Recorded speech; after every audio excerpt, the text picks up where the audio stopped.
Hi folks, my name is Dr. Jean-Marc Grazioli, and I'm an Associate Professor of Computational Chemistry at San Jose State University. And I'm also the AI Fellow representing the College of Science. The purpose of this video is to share with other professors and other instructors a strategy that I developed to assess student learning in this current age of ubiquitous AI tools everywhere that students are using to complete their assignments. In particular, this video is about pairing major assignments that are done largely independently by students with conversational oral exams that constitute a substantial chunk of the points awarded for that particular assignment. From computer programming assignments to term papers, I'm sure there's a variety of assignments across all sorts of courses where the assignment used to be a solid assignment to measure student ability, student understanding. And now that students have these AI tools available to them, maybe the assignment doesn't feel quite as effective as it used to. But just because students can use AI tools like ChatGPT to help them complete these assignments, that doesn't mean you need to throw them away and start over. In short, what I'm proposing is, what if you take those assignments and say, okay, class, 70% of the points on this assignment you can complete any way you want. You can work with a friend, you can get ChatGPT to help you, you can Google things, whatever you want to do to get that assignment figured out, right? 70% of the points are allotted for that. But 30% of the points for the assignment are based on how well you can explain to me your project in a conversation. So why the 70-30 split? Well, I should disclose that I've been doing this type of assignment since fall of 2020. And I used to make it a smaller portion of the assignment, but what I found is that as the AI tools got better and better and students could get the AI tool to do more and more of the assignment for them, I started realizing that, I think the skill that's really going to have staying power in the workforce is the skill of being able to explain what's going on to a stakeholder, a customer, a patient, right? Whoever's developing solutions of any kind, whether you're using AI tools to do most of it or a little bit of it, whatever the case may be, in the end, someone needs to take responsibility. Someone has to take ownership. Someone has to earn the trust of someone else based on that work. My opinion is that the responsible human in the loop has real staying power in the workforce, and that's the thing I really want to measure and have it count for a substantial amount of the points for these assignments.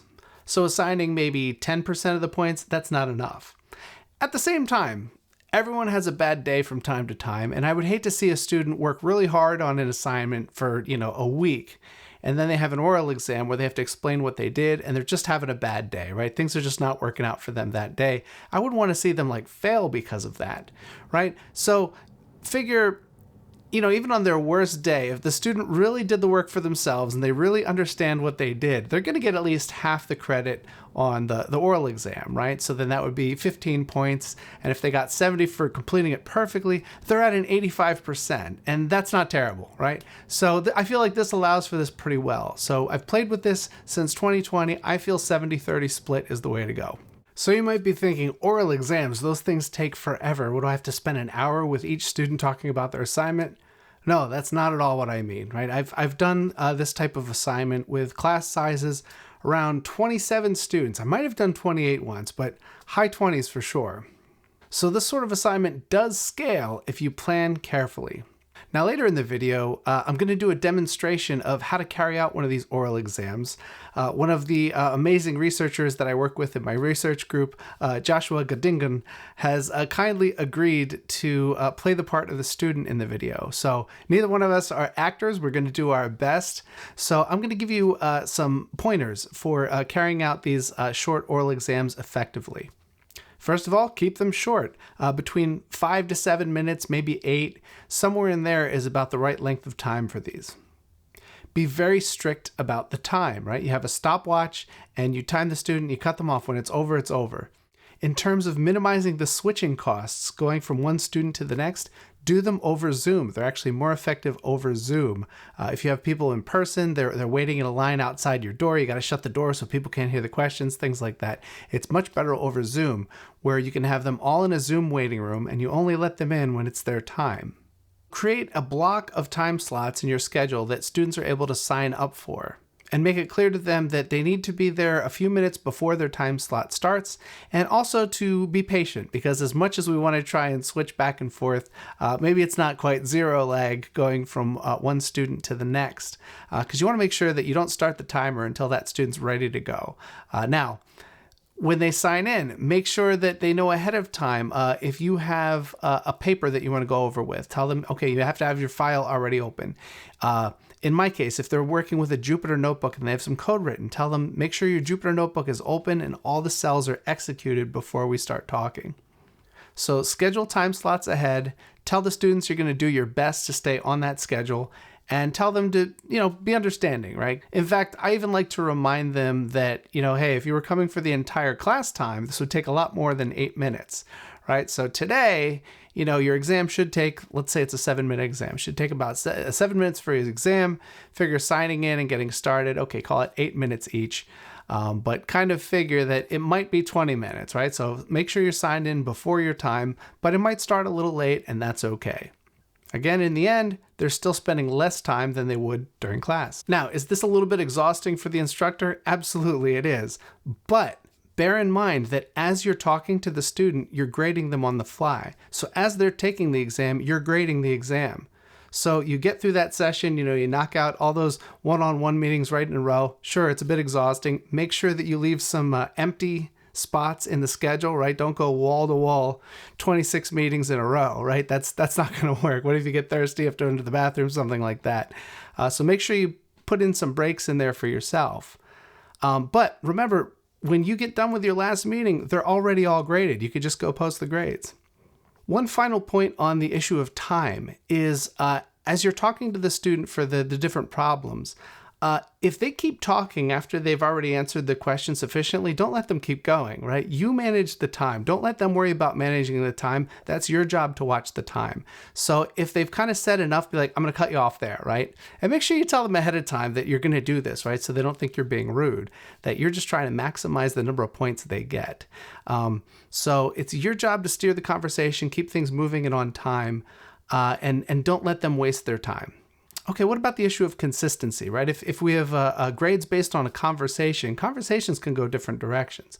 Well, what I recommend for this is that you have a specific rubric, right? There's certain concepts that you want them to cover, and you have a different copy of the rubric for each student. And as you're talking to them, let's say we're talking about some particular concept, and I think their explanation is like a 5 out of 7, and they're starting to kind of trail off. You say like, okay, you're at a 5 out of 7.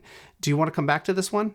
And, just jump in and interrupt them a little bit. You have to be kind of assertive with these things, and they'll be glad, right? They'll be glad that you're helping them get as many points as they can get. So the name of the game here is transparency. You want them to be well aware of how much partial credit they have for different questions as they're answering them. Also, like if they've said it perfectly and I want to cut them off and keep moving, I'll say, that's great, 5 out of 5, let's keep going. And then I'll push them on to the next question. So hopefully you've kind of gathered already that the idea is here is don't be adversarial, right? You're not there to try and get them, right? You're there to try and help them explain their work to you as best as their understanding allows, right? No better, right? Don't try to push them past what they actually know. But, if you can tell they're looking for the words, they're kind of going in the right direction, be encouraging, keep it conversational, don't be an adversary. And if they have time left on the clock, let them revise an answer. One thing that's great about a conversation is it's so easy to tell when people are bluffing about something they don't know about, right? You can tell when someone they almost have it. You can tell the ideas in their head, they're trying to find the right way to express it. And you can also see when they are just making stuff up because they're bluffing and they have no idea. So again, do everything you can do to help them put their best foot forward. Now, before we go into the clip of Joshua Gadingan and I going over the example of an oral exam together, let me give you a little bit of background of what the assignment is. Basically, the students are given an output file from a molecular dynamics simulation, and their job is to write a Jupyter notebook that will read in the data and process it, create some data visualizations, things like that. But don't worry if this sort of thing is outside of your area.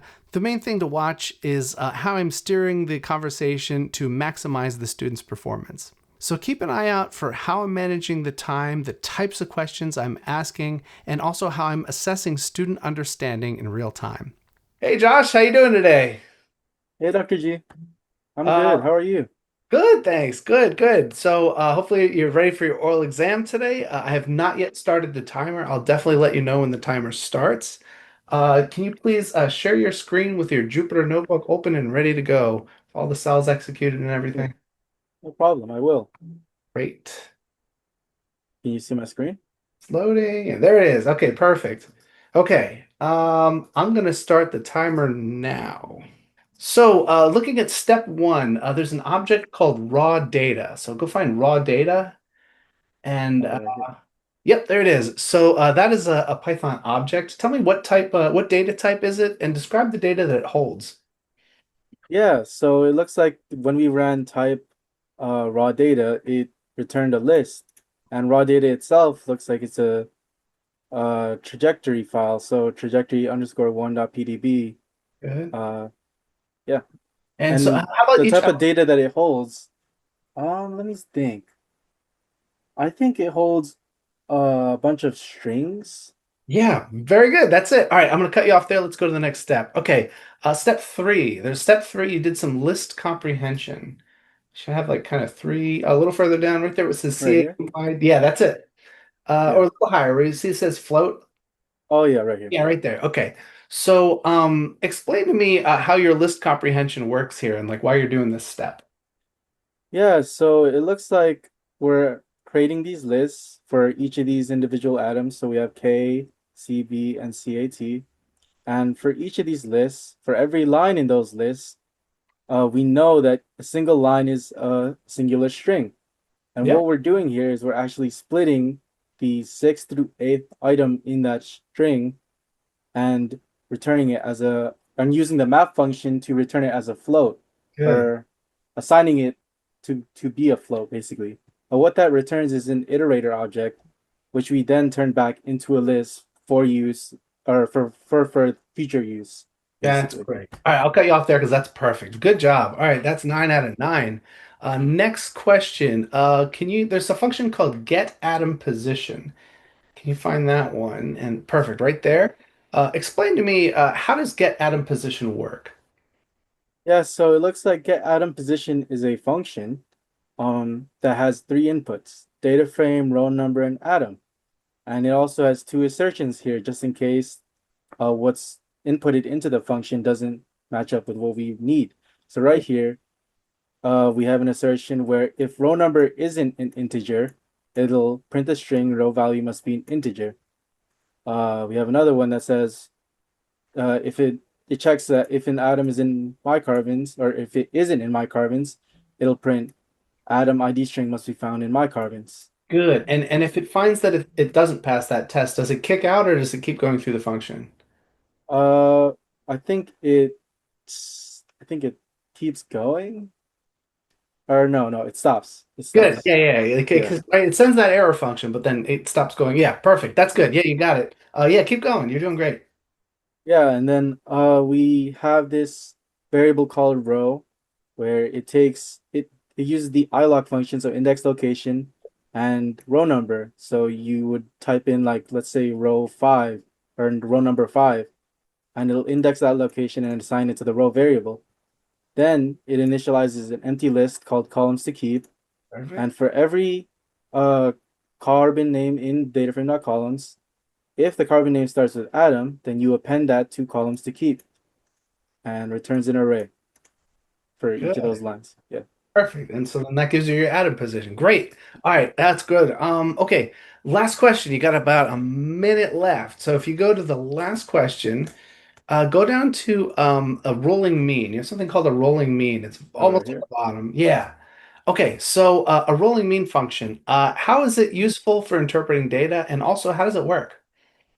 Yeah, so rolling means yeah, is useful for interpreting data because when you have a really noisy data set, you want to basically average out that point so that it basically has a representative graph. Or let me think a little bit. Was it maybe like So just looking at the top one versus the bottom? yeah, Which one would well, you if you were rather? to compare the top one to the bottom one, it's a lot less noisy at the bottom because we Yeah, applied the yeah. rolling mean function. And when you apply this function, you can choose to set a window. And for our function here, we set a window of 20. So what that does is it takes 20 or 19 data points and it'll go from 1 through 19, 20 to 29. Wait, hang on. Okay, two little things there. Okay, so does it go from 1 to 19? Or so where do we Hmm. start counting it in Python? The first index, Oh, right. It goes from 0 to 19, and right? then 1 to 20, and then 3 to 21, right? Yeah, yeah, that's it. That's it. Yeah. All right, perfect. Good. So you got a 7 out of 7, and that's a perfect score for the whole exam. So great job today. Congrats. Thank you. Ah, that means a Uh, lot. Good work. Good work. All right. Well, I better get going because I have to get to the next person in the who's waiting in the waiting room, and I got about a 10 seconds to get there. So anyway, I'll see you later. See you in class. Take care. All right. Have a good one, Dr. G. You See too. ya. So hopefully that gave you a nice concrete example of how to put these principles into action. Notice how I was never adversarial or overly stiff in an effort to be fair and keep everything exactly the same from one student to the next. It's all about keeping the conversation flowing. Also, it might go without saying, but during the oral exam, of course, the students are prohibited from using AI tools like ChatGPT or Googling things, stuff like that. One thing I do allow them to do during these code review type oral exams is I do let them run code in a cell, right? So if I ask them the data type of a particular object and they blank out on it, and they know that there's a type function, and you just pass that object to the type function and it'll tell you what type the object is, they should be allowed to do that. That's my opinion. So I let them write short snippets of code if it helps them answer a question during an oral exam, because I feel this actually demonstrates great facility with code writing. So it's up to you to figure out what sort of things you're going to allow students to do or not do during their oral exam. So remember, just because AI tools are everywhere now and students are using them to complete their assignments, don't feel like you necessarily need to completely redesign all of your assessments. Maybe just consider updating the assignment so that 70% of the points are allotted to how well the students complete the assignment, and 30% of the points are allotted to how well the students can explain to you how they did the assignment. I'm Dr. G. Thank you so much for watching, and I'll see you in the next one.